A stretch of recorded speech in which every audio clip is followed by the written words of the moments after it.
No Fun, the Jen Kirkman podcast, season 11, episode 2. Hi, I'm your host, Jen Kirkman. Oh, I got my ear pierced. Why just one ear, Jen? I'll tell you. Because it was a triple piercing on my right ear. I already have both my ears pierced. Got my ears pierced when I was 8 years old in the 80s at the mall, I think at a Claire's. I probably didn't actually get it done at, I'm not saying Claire, by the way, I'm saying Claire's. Claire's was the name of a costume shop. Costume jewelry. You went, you got your ears pierced. It's become such a cliche to say, I got my ears pierced at Claire's. I don't even remember if I did. It's not even my memory anymore. It's just the collective Generation X declaration. I don't even know if there was a Claire's where I went. I probably went to the Dedham Mall in Massachusetts. Who knows? But whatever. The equivalent of that is where I got my ears pierced. I think I could see a world where my mom took me to the pediatrician. I feel like they did that back then, but I don't think so. See, I don't even have my own memories anymore. When you get to a certain age, your brain goes, I heard this somewhere, and then it becomes one of your memories. But anyway, so I had my ears pierced when I was 8, which was pretty much a big deal back then. Like, I had friends who were allowed to do whatever they wanted. They were latchkey kids. Both of their parents worked, and their older teenage siblings would just, quote, watch them when they got home from school. And I had a friend who, basically lived on her own since she was 8 in that way. And her parents were very strict about ear piercing. You cannot get it done until you're 13. And here I was, not a latchkey kid at all. Specifically because my dad's job was basically at our house as the groundskeeper of a golf course. We lived on the course. So everybody was always around. My mom, worked at a school, so she was home at the same time that I was. There was no latchkey. I didn't even have a copy of the key to the house for, some kind of emergency. Jennifer, you'll lose it, and then someone will walk in and steal everything, as though the key had our address on it or something. Whatever. I'm really getting off topic here. My parents, way overprotective. For some reason, ears pierced at 8, no big deal. So, got my ears pierced at age 8. Again, who can say where, but definitely some kind of mall situation in the 80s. And then maybe about 5 years ago, I got them double pierced at a tattoo shop in Los Angeles. Not as cool as it sounds. These days, if you want to get a piercing, you usually go to a really, I was going to say really nice, I don't know what that means, but a proper tattoo place where, they deal in needles and sterilization all day long, and they usually do needle piercings in the ear. I had never heard of this. So when I went, I was waiting for that hole puncher type thing that pierced your ear at the mall in the 80s. That just clamps around your ear and goes cha-chung, and it pierces the ear, and the earring goes in, at the same time. But when I went to the tattoo place, I was sitting in this chair, and they were doing all, the swabbing, the alcohol on the ears and all that kind of stuff. And I see them take out this needle, not a needle like you're about to get a vaccine, but a needle like you're going to thread something. And I said, is this how you pierce? And they said, yeah. And they said, that's what everyone does these days. Those old ka-chunk things, that's just old school. Nobody does that anymore. Oh, all right. I was a little nervous. I was like, this seems like it's going to hurt. Because, the force of the hole punch on your ears is what pierces the skin. But a needle, you got to have someone really poking you, to go through. Blah. And, the needle piercing is no more or less painful than the hole puncher. But whatever, that's how they did it. I didn't really like that kind, because then they put a certain kind of earring on that has a backing that I find very hard to get off. And whatever. So I've always wanted to get my ears triple pierced, but I never wanted to deal with that needle piercing again. So I found a place in my neighborhood in Brooklyn that pierces ears, and you can choose needle or the old as I call it, the hole puncher. Now, I only got one triple piercing. Why? Am I afraid to be so badass that I have 3 earrings on each ear? No. I just think it's cool to have that asymmetrical thing. I don't know why. And also, I sleep on my left ear pretty much, and I don't want to deal with a month of it feeling sore. But really, I just kind of like the look of, oh, this one's a little different. And that could be the middle-aged, I'm in my funky aunt period. You know, I have nieces and nephews, and now my niece and my nephew have babies, not together, you know, separate babies, separate people that they made babies with. Don't worry. So now I'm literally a great aunt, and it's time now. It's time to just let it take over that I do things now that older women do, but not necessarily like what a grandma does. You know, we're not doing grandma chic where I'm wearing a cardigan at the beach. I'm doing funky aunt. She lives in Brooklyn. She's got leopard print wallpaper. And I do, by the way, have new wallpaper. And she's got one of her ears triple pierced. I remember my aunt growing up had an asymmetrical haircut. She had sort of a very short bob, like short pixie bangs, and a bob that her hair went almost like right over her earlobes, really short.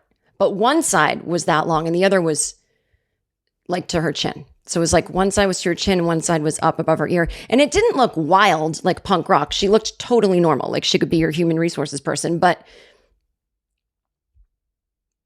looking back on it now, I think that was her. Like, I'm the fun aunt. And she was until she wasn't.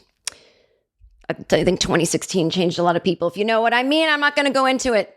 Trying to have some fun here. Well, I know it's called the No Fun Podcast, but it's not called Ruin Your Life by reminding you of the time that Trump was elected president and everyone in your family became a monster. That's not what this podcast is called. I don't like to... Some guy left me a comment on my YouTube page, and he said, oh, your New York politics. First of all, dude, okay. If you want to be right wing, go ahead. Enjoy your life. Vote for whom you want. But if you want to accuse me of having a politic that you don't agree with, well, first of all, you don't even have to accuse me. You can just say, I think your politics is stupid. I literally would respect that. But don't tell me how I came about my politics, because you're only revealing how you came about yours. Does that make sense? Now that you live in New York, you're New York. No. See, I'm not that easily swayed by things.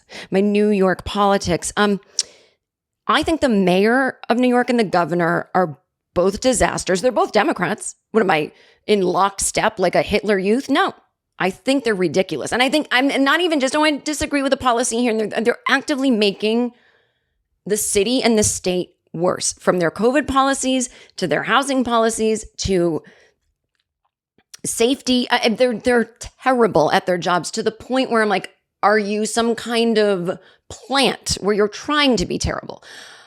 Anyway, I don't like the do nothing progressive socialist types that win seats in New York.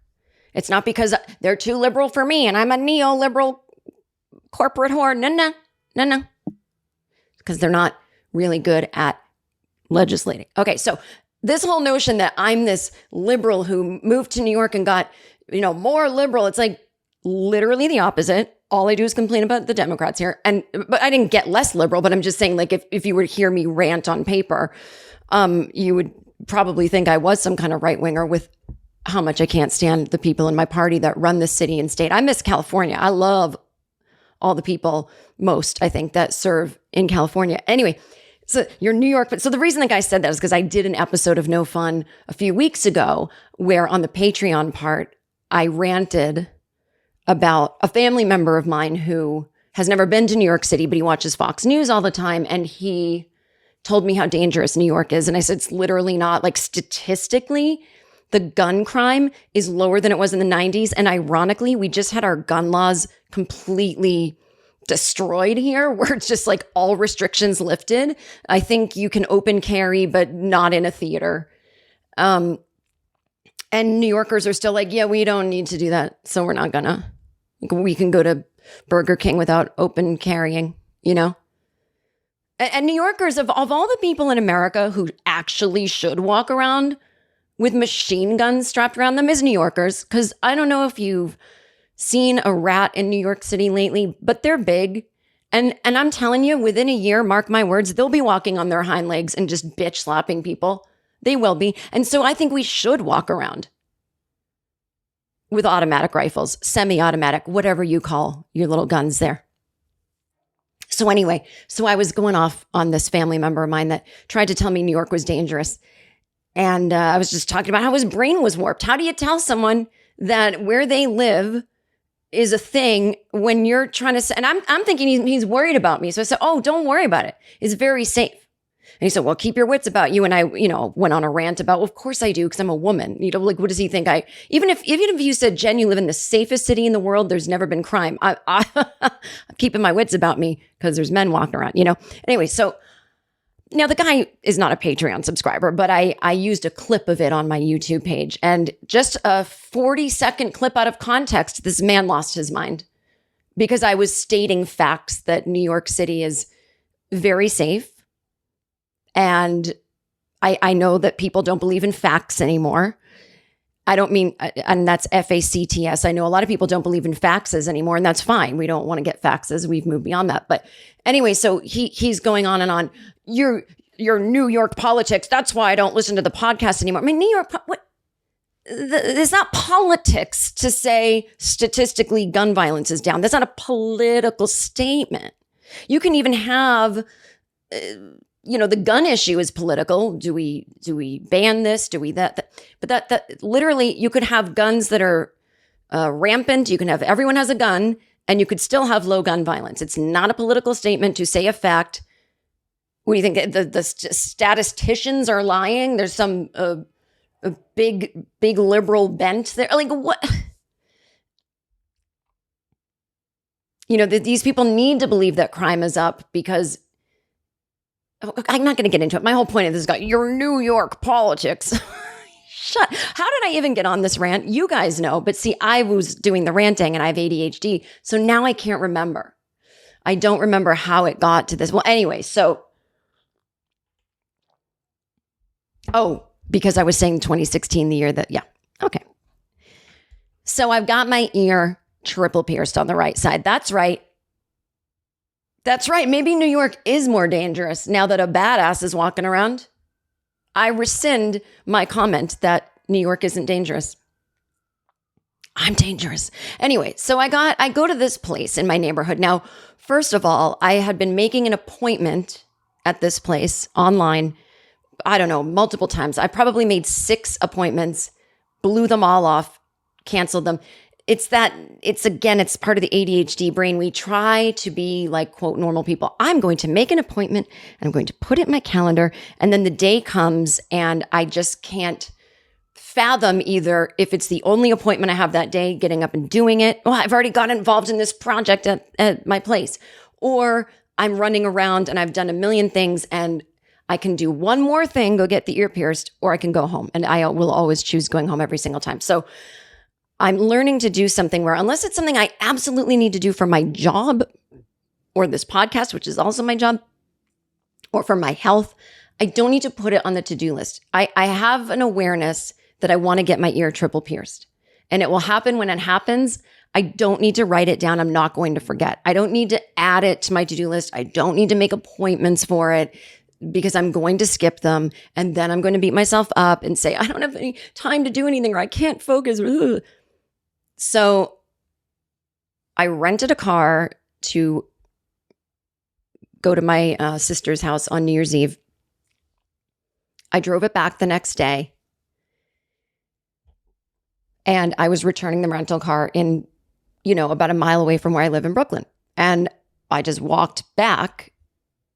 Well, if you're anything like me and you're really into details, you're thinking, you had a suitcase with you and you walked a mile? No, I rented the car. The car return place wasn't open on January 1st.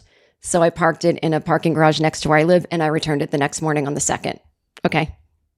I know one person out there appreciates that detail. So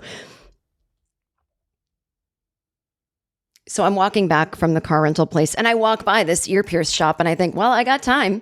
I'll just go in as a walk-in. And I went in and I signed up to get my ear pierced. I said, I will take the one that's like the hole puncher. I don't remember what the name is. They certainly don't call it a hole puncher. And this place is it's different than a tattoo parlor. It's only ear piercing and they're very dedicated to being hypoallergenic. All of the earrings are made with certain metals that don't make your skin itch or turn green, or it's 14 karat gold, all that kind of stuff. And I appreciate that. As someone who likes to wear cheap jewelry, I prefer it's hypoallergenic. So that's their thing.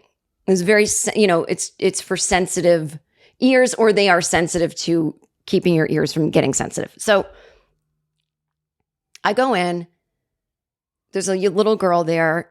She's very nervous. She's getting her ear pierced. Now, she's not 8. She's probably 12. She jumps out of the chair, goes to the front of the place, and she's sort of sitting in the little window seat. And her mother says to the woman, running the place, she suddenly feels like she's going to throw up.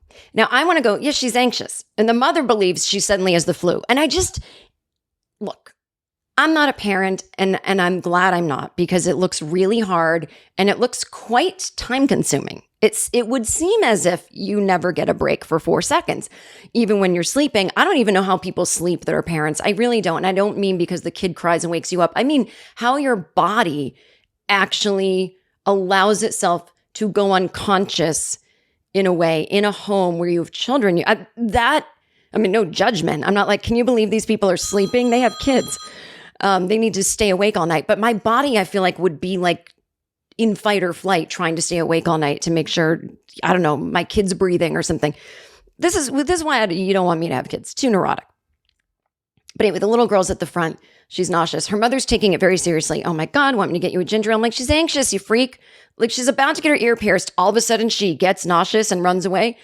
Dude, unless you came here knowing she had a stomach flu, treat the anxiety that's happening. Stop telling her that they're going to go get a ginger ale and asking the woman that works there, do you have ginger ale? I mean, whatever. But I don't want to butt in and be like, I'm pretty skilled with anxiety. But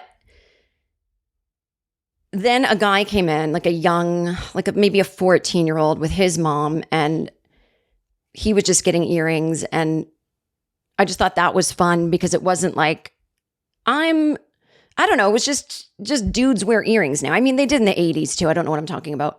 But I don't know, there was just something fun about it. Like, he had just done well on a test or something. And so this was his present. But so anyway, so then it's my turn. And I sit down and she does the thing. And it hurts a little, but it's totally fine. And then she says, now, what's your aftercare plan? And I'm like, my who, what? What's your aftercare plan? I literally thought she was saying, what are you doing today for the rest of the day? But saying it in a weird way. And I said, oh, I don't have any plans today. So the woman pierces my ear. When she's done, she says, what's your aftercare plan? I completely misinterpret it and think that she's asking what I have going on for the rest of the day. Maybe, because it's January 2nd and everybody is off of work that day, maybe I'm having a self-care day or a date with myself day. And I say, I don't really have any plans. I'm just going to see where the day takes me. I mean, I just walked by here on a whim, so who knows? And she looked at me like I was, I don't know, unhinged, and said, well, that's nice. But what's your aftercare plan with taking care of your ear? And I said, I don't know. Because again, aftercare. I mean, when I got my ear pierced at the needle place, there was some aftercare, but I thought that was because it was a needle, which is different. I don't know why I thought that. But aftercare with the little hole puncher thing that I got when I was 8 years old in the 80s, I said, oh, I don't know. Do I put rubbing alcohol, hydrogen peroxide on it and twist the earring? She looked like I said, do I take a baseball bat and just start hitting animals in the street? She was like, no. I said, oh, okay. She said, no, that. that will tear your ear. And I'm just thinking, it's not gonna. Like when I was 8 and I had little baby lobes and I got them pierced, we would twist them and put hydrogen peroxide in them. And you hear that snap, crackle, pop of the hydrogen peroxiding doing its thing. Keeping your ears real germ free. I don't know what it does, but I always thought that was like, oh, it's more potent than rubbing alcohol. And she said, no, you'll tear your ear. Again, not going to tear my ear. Didn't tear my baby ears. Not going to tear them now. I felt like I was suddenly around an overprotective mother who was young enough to be my daughter. And she said, not hydrogen peroxide. That's too strong. It'll dry your ear out. I mean, it won't. I'm not filling a bathtub with it and putting my ear in it for 4 hours. I'm just putting it on a cotton swab. And let's be honest, I probably won't even do it twice a day. I'll do it once every 2 days. But also, if the earlobe dries out, am I going to die? I can't. Who might have not have some dry ears? How about this? If the ears look dry, I'll stop doing it. But she says, oh no, we have this solution. And she pulls out something that looks like something you clean your eyeglasses with. It was just saline solution. I said, oh, okay. And you do that and you spray it. Now don't twist the earring. Now, I'm going to tell you something. My ear is really sore. I've been doing the saline, not twisting. And it was really sore and kind of swollen and red looking. And let me tell you what I did. I stopped doing what she told me and I've started to use the hydrogen peroxide and twist the earring. Guess what? It's totally fine now. It doesn't hurt at all. I'm just, look, I don't want to be one of those old people. In my day, we did everything right. No, I don't mean, guys, I'm not trying to be the let's not take care of ourselves. Let's not get better. I mean, when someone young says to me that I'm acting all boomery, I'm like, you don't even know the self-care I do. I'll blow you off the planet in a competition of self-care, okay? Are you at the dry sauna? Are you taking elderberry every day? Are you doing all the things I'm doing? Are you dry brushing? Get out of here, okay? Get out of here. I'm self-care queen. Are you intermittent fasting? Are you, just stop it, okay? And I'm all for finding out that something I did in the 80s is not the best way to do things. I've already done that in my life. It's called go to therapy. But I tell you, once in a while, just once in a while, not often, but often enough, once in a while enough to tell a funny story about it. I see people maybe being a little too precious with everything. And I go, listen, we don't have to do all this hoo-ha. And so I made a little video about it. I put it on TikTok when I was walking home. And for the most part, everybody got it. And it got a lot of engagement. And it got a lot of views, like, 50,000 views and likes and lots of comments. All the Gen Xers were weighing in. My friend just pierced my ear with her fingernail, in the graveyard. But a few people were like, this is the problem with your generation. You don't want to learn anything new from us. It's like, I know about saline. And I'm telling you, I'm not worried about hydrogen peroxide in my ears. I'm not trying to deny anyone from a new generation the way they want to do things. But I just thought it was funny. Oh, that was the other thing. When I walked in, they said, and don't worry, everyone's a trained nurse. A trained nurse? Get them to the hospital where there's just, an overload of RSV and COVID and other respiratory. We don't need trained nurses at the ear piercing shop. I mean, that's what I thought was so funny. Don't worry, they're all trained nurses. In my wildest dreams would I think I don't need a trained, a certified nurse to pierce my ear. Oh my God. Anyway, I was just saying things have changed. And you know what? Some things have changed for the better. Some things have changed for the worse. Some things have just changed in a lateral move where we're just doing a little too much that we don't need to. That's all I'm saying. Because the same generation that brought you trained nurses doing your ear piercing also brought you the hustle and grind culture. And that's not working out either. So I'm just saying, everyone take everything down one notch. And remember, I said that last week too. We're still in it. We're still in the new year. We're taking it down one more notch. Okay, this week I have fun stuff to tell you about. I had a toe surgery. I'm walking around with a boot and a cane. I got funny stories about my family. I'm going to talk about a million things. You'll see it in the show notes below. If you want to join my Patreon, you can hear the rest of this episode for $4 a month. You can even pay $3 a month, but you won't get this week's episode, but you'll get 2 episodes a month. Those are ad-free and they're usually 60 to 90 minutes. Great community over there. People leave stuff in the comments and there's no trolls and no weirdos. And it's just a great time. So come on over and just go to patreon.com/jenkirkman, and you don't have to listen to it on the website. You can put in this little link and download it on your favorite podcast app as though nothing ever changed, except you won't hear ads and you'll hear the whole episode. And you can just click the link that I'm going to put in this here show notes to take you to that. And again, thank you for listening. And even if you don't join, we'll be back here. It's just me. I'm doing it again. I'll be back here next week with the first 20 minutes of the episode. So until next week, or until I see you on the Patreon, have fun.